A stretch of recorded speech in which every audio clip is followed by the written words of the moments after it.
প্রচন্ড ভালোবাসার পরও আপনি যাকে পেলেন না, তার জন্য মন খারাপ করা কিংবা আফসোস করা নিছক বোকামি। বরং আফসোস তো সেই মানুষটা করবে যে আপনার এই তীব্র ভালোবাসা, আদর, যত্ন উপেক্ষা করে ভালো থাকার লোভে অন্য কাউকে বেছে নিয়েছে।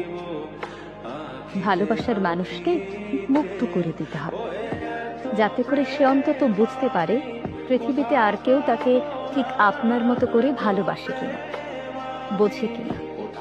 আর যখন সেই মানুষটা সারা পৃথিবী ঘুরেও আপনার মতো আর কাউকে খুঁজে পাবে না, তখন সে চরম আফসোস করবে।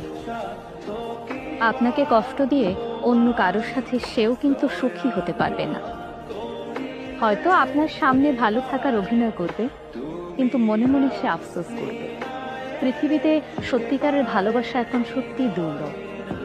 আর যে কারো ভালোবাসাকে অবজ্ঞা করলো, সে নিজেও কোনোদিন ভালোবাসা পাবে না।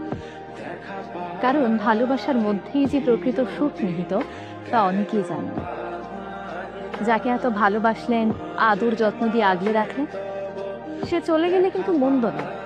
কারণ যে নিজের ভালো না বুঝে আপনাকে তীব্র আঘাত দিয়ে নিজে একটু সুখে থাকার লোভে অন্য কাউকে বেছে নিয়েছে, তার সঙ্গে ভালো থাকার আশা করা যায় না, ভালো থাকা যায়ও না।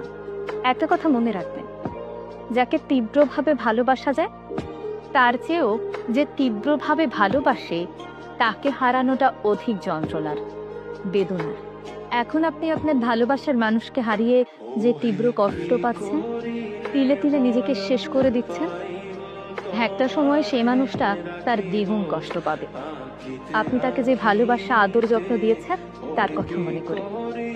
ভালোবাসা আর সময় কারো কাছে নিজের দেনা পাওনা রাখে না, সময় বুঝে সুদে আসলে শোধ করে দেয়। অতঃপর আপনি তার স্বার্থপরতার কথা ভেবে একটা সময় পর আপনিও নিজেকে বদলে নেবেন, কষ্টকে জয় করে ভালো থাকতে শিখে নেবেন।